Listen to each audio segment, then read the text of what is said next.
Subarashiki Hibe é uma visual novel de 2010, que é uma reescritura de Tsui no Sora, de 1999, uma curta visual novel da mesma equipe. Subarashiki Hibe reconta e expande a história, indo muito além de seu antecessor e alterando quase tudo além da premissa inicial. Em 2020, foi lançado um remake de Tsui no Sora, sendo esse mais fiel ao jogo original, seguindo fielmente sua história, com menos adições e alterações que Subaribi, que poderíamos chamar de reboot até.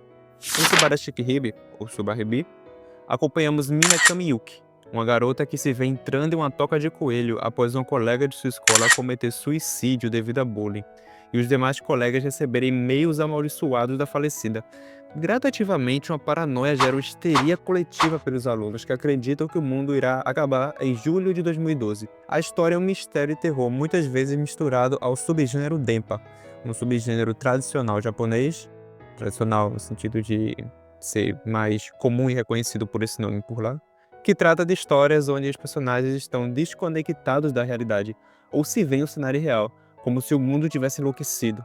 Tsui no Sora era quase que inteiramente voltada a isso.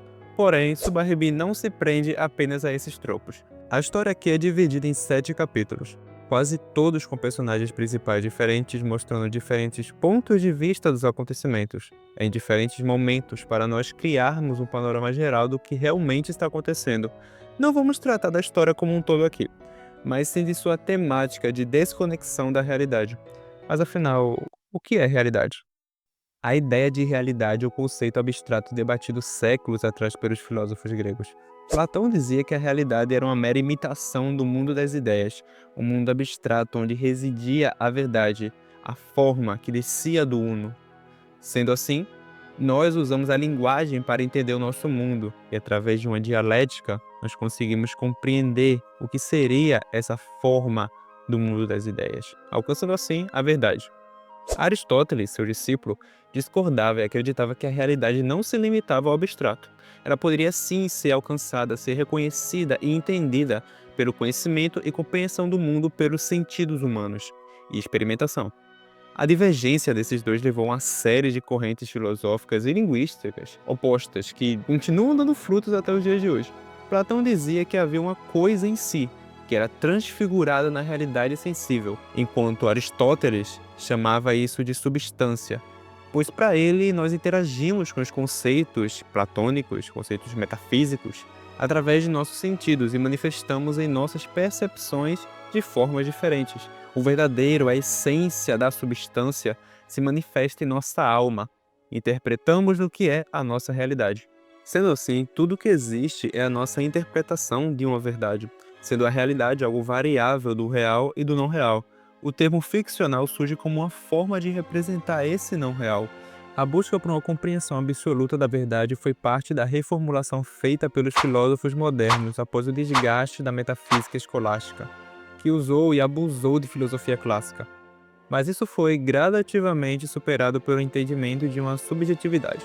A doutora Faith Harper, em Destrave Seu Cérebro, define o cérebro como um grande contador de narrativas, o que faz todo sentido com o conceito de vieses da psicologia cognitiva. Nossas atitudes, crenças são moldadas por narrativas creditadas por nós mesmos, influenciadas socioculturalmente. A religião é um grande exemplo disso. Para um cristão, é absurda a ideia de outros deuses. Tudo fora de sua crença é nada mais que uma ficção. Da mesma forma, para um ateu, toda religião também seria uma forma de ficção, como os livros de Harry Potter, por exemplo. O debate do que é real ou não se torna variável, pois em níveis maiores se torna difícil saber com exatidão, pois nossas crenças e vieses interferem em como entendemos a realidade. Uma pedra é uma pedra, é algo real que está ali. Um romance é um livro de ficção. Mas e se esse romance narrar acontecimentos reais? O que você tratou como ficção por muito tempo, na verdade, era algo real. Essa relatividade se mostra em perspectivas mais modernas, como a de Schopenhauer e Nietzsche. O primeiro enxergando a realidade como representação, e o segundo como uma constante oscilação caótica de significado, onde as verdades das narrativas perpassadas são mais construções sociais do que de fato representações da realidade. Em Tractatus Lógico-Filosóficos, livro esse muito usado como referência em Subaribi, Wittgenstein trata sobre o mundo e as coisas que geram reflexão, O mundo é o acumulado de todas as coisas. Tudo que existe faz parte do mundo. Os limites do homem são os limites de sua linguagem, pois ela é a capacidade do humano de interpretar esse mundo. Sendo assim, a distinção entre real e ficcional talvez não importe. Mas o que isso tudo tem a ver com Subarrebi? Como eu disse antes, um elemento bastante presente em Subarrebi é o Denpa, a desconexão da realidade. Se tivesse que resumir a obra, eu diria que é um terror bizarro com um grande exercício de filosofia, e dentro desse conceito que se instaura o grande problema que deve ser resolvido ou causado pelos protagonistas, o Tsui no Sora. Mami Yatakuji, personagem principal do capítulo 3 e antagonista da narrativa como um todo, é um garoto que, após intenso bullying e pressão mental de sua mãe, uma fanática religiosa, enlouquece e desenvolve psicose. Ele se autodenomina o salvador que sua mãe tanto dizia que ele seria e acaba manipulando os alunos da escola a acreditarem nele, formando uma seita religiosa onde Takuji levaria seus seguidores ao céu, pois o mundo seria destruído em julho de 2012, quando o Tsui no Sora, o céu do fim, se espalhasse pela terra. Ao longo do capítulo 3, a história incorpora completamente o Denpa.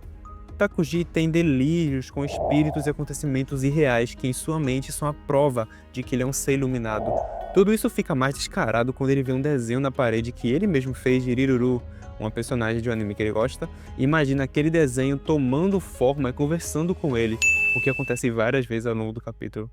Pessoalmente, o capítulo falha em alguns momentos em manter a imagem ameaçadora que Takuji teria, já que muitas vezes a história deixa tão descarado que ele está conversando com um boneco de anime e liderando a seita de forma tão incompetente, a seita que ele mesmo criou, que tira um pouco da imersão de uma figura tenebrosa. Mas o fato é que Takuji sabe que o mundo irá acabar, e espalha pela escola esse fato usando provas questionáveis para manipular as pessoas. Uma clara crítica à alienação das pessoas sobre cultos religiosos. Mas o que é o céu do fim fica sem resposta. Riruru diz que o céu do fim representa o fim do mundo, mas o mundo não acabará depois dele. O mundo como conhecemos mudará, mas ainda assim estará lá para todos. Talvez o mundo se torne um inferno após ele, sendo necessário que Takuji leve as pessoas para o céu, as salvando, mas talvez nada aconteça. Em Tsui no Sora Remake, Ayana, uma personagem que existe de formas diferentes e misteriosas em ambos os jogos, trata sobre o céu do fim de forma diferente. Ela diz que Minakami Yukito, personagem principal geral do jogo e inexistente em Subarrebi, que o céu do fim está lá para todos. Olhe para o céu e talvez você verá. Yukito não vê nada além de um profundo azul diário. Seria problemático se todos os dias tivessem um céu diferente. Ayana diz que Yukito tem seu Tsui no Sora, e ele irá encontrá-lo. Ele pode não ver agora, mas um dia ele verá. Subarrebi resolve de forma mais psicológica os fenômenos misteriosos em boa parte. Aqui parte dos mistérios se tratam de vermos a história através de personagens que têm uma percepção da realidade distorcida, como o próprio Mamiya Takuji, uma forte característica do subgênero Denpa. O céu do fim seria uma representação da crença do fim. O clímax final de ambos os jogos ocorre na madrugada do dia profetizado para o fim do mundo. Mamiya Takuji ordena que seus fiéis saltem do telhado da escola, um culto ao suicídio. Ele diz que a vida não faz sentido, tudo é envolto em mentiras e que o céu do fim é o fim dessa era de mentiras. Ao se jogarem, não seria um suicídio, mas sim um livramento desse mundo repleto de irracionalidade, um caminho para o paraíso que existe além do céu do fim. Mamiya Takuji cumpre seu objetivo. Todos os estudantes, influenciados uns pelos outros e drogados, enxergam cada um seu céu do fim, de forma diferente e saltam para sua morte, assim como o próprio Takuji. Porém, o mundo não acaba após o céu do fim. O céu na visão dos personagens lúcidos não muda, e o resultado é um suicídio coletivo guiado por um jovem conspiracionista enlouquecido. Os dois finais de Subarashiki Hibi, com exceção do final secreto, que é um grande exercício de metalinguagem, são finais até que bem felizes e calmos após toda a tragédia que aconteceu. No final, Subarashiki Hibi, o protagonista reflete com um colega seu, na calmaria do entardecer, sobre a existência do externo ou não, seguindo bastante da linha do já citado Tratados Lógico-Filosóficos. O mundo é tudo que existe. Você faz parte desse mundo. Ele existe em seu espaço interno, como uma interpretação do espaço externo, ou seja, de tudo que é além de nossa interpretação. Você não pode ver o mundo do outro. pois você apenas vê a sua interpretação e percepção da realidade. A realidade nunca é alcançada por nós, porque apenas a interpretamos com nossas crenças e sentidos e assimilamos ao que nós entendemos como mundo. Todos vivem em seu mundo interno, mas o céu é o mesmo para todos nós. Os limites da linguagem são os limites do meu mundo, e o céu é o limite natural de nossos olhos. É o limite que liga todas as pessoas, todos os mundos internos. Mas em Tsuno Sora Remake é diferente. O clímax é o mesmo, porém o epílogo difere completamente. Tsuno Sora Remake trata um lado mais sobrenatural e pessimista. Riruru não é um delírio de Takuji, mas sim um ser abstrato além da compreensão humana que se manifesta na mente de Takuji, deteriorando o cérebro daqueles que veem completa ou parcialmente ela. A Yana é dita como uma das várias faces de um ser referenciado como Nyarlathotep, o caos rastejante dos contos de Lovecraft. A Yana mostra saber de muitas coisas ao longo de ambos os jogos e está sempre presente para todos os personagens. Otonasha Yana diz, na perspectiva de Yokoyama Yasuko, que os seres fantásticos não existem, porém, os humanos abrem portas para eles. Se uma pessoa acreditar, e a existência dessa fé for creditada, talvez o fantástico se manifeste.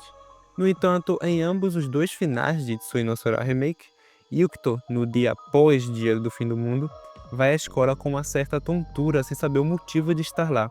No final falso, Ayana chama ele para ver algo misterioso do outro lado, enquanto Yukito enxerga algo estranho nos céus. No final verdadeiro, após uma conversa filosófica que ele sempre tem, ela se transforma em Wakatsuki Kotomi, amiga e par romântico do protagonista. Enquanto Yukito começa a questionar a lógica do que está acontecendo, ela diz que eles estão vivendo apenas mais um dia normal da escola e que eles viverão por muito, muito tempo. Esse final em aberto pode simbolizar que realmente houve um Tsui no Sora. Os desejos de Takuji, fortalecidos pela fé de seus seguidores, trouxe de fato uma entidade Lovecraftiana para a Terra. Yukito possivelmente está preso em uma realidade paralela. Não se sabe se isso ocorreu apenas com ele ou como alguma recompensa distorcida de Ayana para ele, sendo ela um ser que não entende bem as emoções humanas, ou talvez um real efeito de um mundo distorcido após o céu do fim, que Takuji dizia evitar para que morressem em seu ritual macabro. Assim como não sabemos quantas pessoas estão presas nesse inferno infinito, mas sabemos que aqui o absurdo de fato é real. Você deseja a vida eterna?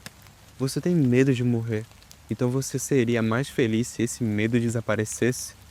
Se você fosse mortal, você veria o fim de tudo que existe, assim como o fim de quem você ama. Você então não seria infeliz novamente? Mas e se você viver um mundo igualmente eterno, um dia que se repete pela eternidade?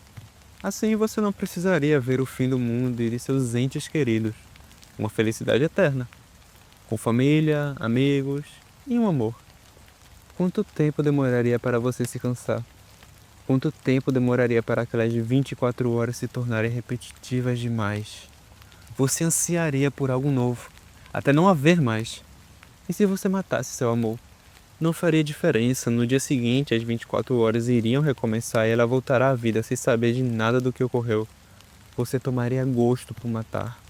Afinal, é a única coisa que faz você ver que está vivo, que foge da repetição eterna. Não demoraria para você matar a todos, sua família, seus amigos e seu amor. Mas uma hora, talvez isso se tornaria cômodo, e você sempre acordaria nas mesmas 24 horas, como todos eles de volta. Até que você irá tirar a própria vida. É o que lhe resta para fugir da repetição, dar fim nessa eternidade. Porém, ela é eterna, e você sempre acordará nas mesmas 24 horas. Isso é ser imortal. Tsui no Sora Remake tem um tom mais niilista, mais sombrio e imerso no Denpa, em comparação com Tsubaribi. Ambos tratam de temas pesados e usam bastante de filosofia, muitas vezes entre eles por terem o mesmo roteiro de base. Porém, enquanto Tsubaribi flerta com o conceito de linguagem de Wittgenstein, Tsui no Sora se volta para Nietzsche e Schopenhauer. Yukito e Takuji, quando se encaram no clímax final, discutem sobre a ideia de vida abençoada e vida amaldiçoada. Ao nascer, somos amaldiçoados. Dar à luz é jogar um ser puro em um mundo de sofrimento. O homem, como diz Jean-Paul Sartre, em O Ser e o Nada, é amaldiçoado a ser livre. Ao estar aqui, a criança irá encarar o mundo e as consequências de seus atos.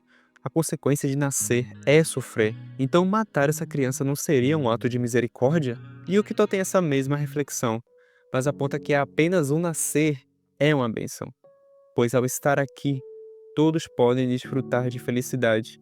Tudo que vive quer viver. Por isso, todos temos medo da morte. Takuji, principalmente Subarbi, sofreu muito, o que o levou a enlouquecer gradativamente e causar uma tragédia. Já Yukito não passou por tudo que Takuji passou. Ele teve uma vida medíocre, mas pôde enfrentar suas adversidades, ser forte e até encontrar um amor. Eles são um contraste claro de uma vida amaldiçoada e uma vida abençoada. Não há como ter certeza de qual vida o bebê hipotético terá, e nem seu destino. Matá-lo é privar de uma possível felicidade, de possíveis frutos, mas também é prevenir uma possível tragédia, pois no fim não há resposta.